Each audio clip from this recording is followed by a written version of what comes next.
पलवल से कांग्रेस के नेता और पूर्व मंत्री करण सिंह दलाल ने अपना नामांकन दाखिल कर दिया। हालांकि उनके सूची में अभी टिकट का नाम नहीं आया। जानते हैं किस तरह से नामांकन किया है, किन मुद्दों को लेकर वो चुनाव में जनता के बीच जा रहे हैं। स्वागत करते हैं आपका डेली पोस्ट पर। जी जनाब साहब, मैंने बतौर कांग्रेस पार्टी के उम्मीदवार के अपना नियमों के अनुसार नामांकन किया है और जो मुझे साथ ही सिंबल ना देने का नोटिस भी दिया गया है और मेरे से कहा गया है कि आप 12 तारीख आखिरी नामांकन दाखिल करने की है, तब तक आप अपना सिंबल फार्म ए और बी जमा कराएंगे, वरना आपका फार्म रद्द किया जाएगा। तो मुझे इस बात से कोई इतराज नहीं। हमारी पार्टी का जो नेतृत्व है वो समझौतों में अभी उलझा हुआ है, हमें कोई जल्दी नहीं। टिकट आती रहेगी, टिकट का नाम वहाँ क्लियर हो चुका है और जो मुद्दे हैं हमारे, सबसे बड़ा मुद्दा है पलवल की बदहाली का, जिसको जिला मैंने बनाया और गुड़गांव बनाना चाहते थे। बीजेपी ने पलवल को गांव बना दिया। चारों तरफ बदहाली है, जाम लगते हैं, टोल जबरदस्ती देने पड़ते हैं, ना सीवर है ना पानी है और नगर परिषद में लूट है, जिला मुख्यालय के हर कार्यालय में लूट है, व्यापारियों को धमकी दी जा रही है, फिरौती का काम पुलिस की मिलीभगत से चल रहा है और व्यापारी परेशान हैं। कोई नौजवानों के पास रोजगार नहीं है, वो मायूस है। तो हम अब की दफा अपने इलाके के 36 बिरादरी के बच्चों को, जो सरकार में 2 लाख नौकरी खाली पड़ी हैं, उनमें रोजगार देने का काम करेंगे और पलवल को गुड़गांव और नोएडा की तर्ज पर विकसित करेंगे।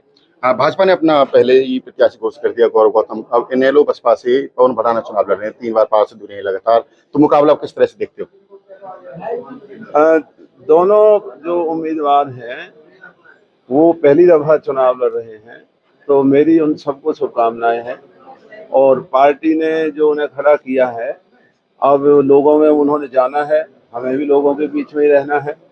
तो हम अपनी बात कहेंगे, जो मैंने आपको कही कि हम पलवल को क्या बनाना चाहते हैं, और उन सबका राज रह चुका है और उन्होंने हमेशा लोगों को मायूस किया है। मैं 25 साल पहले भी विधायक रहा हूँ, मंत्री रहा हूँ और अपने इलाके का नाम रोशन किया है। कभी बदनामी का कोई काम नहीं किया, इलाके की शान हमने हमेशा बनाई और 36 बिरादरी का प्यार मुझे हमेशा मिला है, वो आज भी मिल रहा है। तो इस चुनाव का फैसला लोगों ने करना है। हम अपनी बात कहेंगे, वो अपनी कहेंगे। तो लोगों से हमारी अपील है कि अब की दफा जो हरियाणा में कांग्रेस की आंधी चल रही है, तो वही आंधी पलवल में भी दिखाई दे रही है और मुझे लगता है, आभास है कि बहुत बड़ी जीत पलवल से। रोड शो भी किया है, काफी संख्या में लोग आज शामिल हुए रोड शो में। हाँ, मेरा ये 8वां विधानसभा चुनाव है और इतना अभूतपूर्व जोश और उत्साह मैंने कभी नामांकन के उपलक्ष्य में कभी नहीं देखा। शहर और देहात, 36 बिरादरी, व्यापारी, कर्मचारी, नौजवान, दलित समाज, पिछड़े वर्ग के लोग, सभी बिरादरियों ने आज जो एकता का सबूत दे करके हमारे इलाके की ताकत को कांग्रेस के साथ दिखाया है, मैं उससे बहुत उत्साहित हूँ और लोगों का धन्यवाद करता हूँ। नामांकन में हुड्डा जी को भी आना था, लेकिन अब चेंज हो गया उनका शेड्यूल। जी हाँ, क्योंकि टिकट का घोषणा ना होने से मैंने ही उनको मना किया, क्योंकि अच्छा नहीं लगता। वो प्रतिपक्ष के नेता हैं। तो अब वो दोपहर बाद 4 बजे के करीब हमारे कार्यालय पर आएंगे और वहाँ वो उद्घाटन करके विधिवत तौर पर, और फिर वो चले जाएंगे। टिकट में किस तरह कोई असमंजस नहीं, क्लियर है टिकट? नहीं, टिकट में कोई और उम्मीदवार ही नहीं और जो मुझे बताया गया है उसमें सी ने मेरा नाम अकेला ही भेज करके क्लियर करके भेजा है। कुलदीप शर्मा का आपका नाम पहले से आ रहा था, 2-3 दिन पहले से ही। उनका तो कल हो गया नाम क्लियर। हाँ, क्योंकि उनके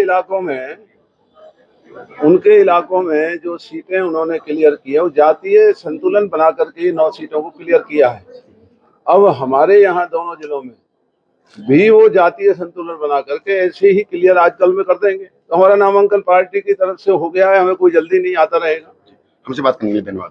थैंक यू। ये थे हमारे साथ पूर्व मंत्री करण सिंह दलाल, जिनका कहना है कि उन्होंने नामांकन दर्ज कर दिया है और जो पार्टी सिंबल आएगा उसके बाद जो पूरी तरह से प्रक्रिया सभी पूरी करके जाएंगे, उनको इसका नोटिस दे दिया है। उनका कहना है कि भुवन सिंह हुड्डा दूसरी जगह चले गए हैं, अब वो कार्यालय के उद्घाटन के मौके पर आएंगे। निश्चित तौर पर वो जनता की समस्याओं को, मुद्दों को लेकर चुनाव लड़ रही है, जीत भी उनकी होने जा रही है। पलवल से दिनेश कुमार, डेली पोस्ट हरियाणा।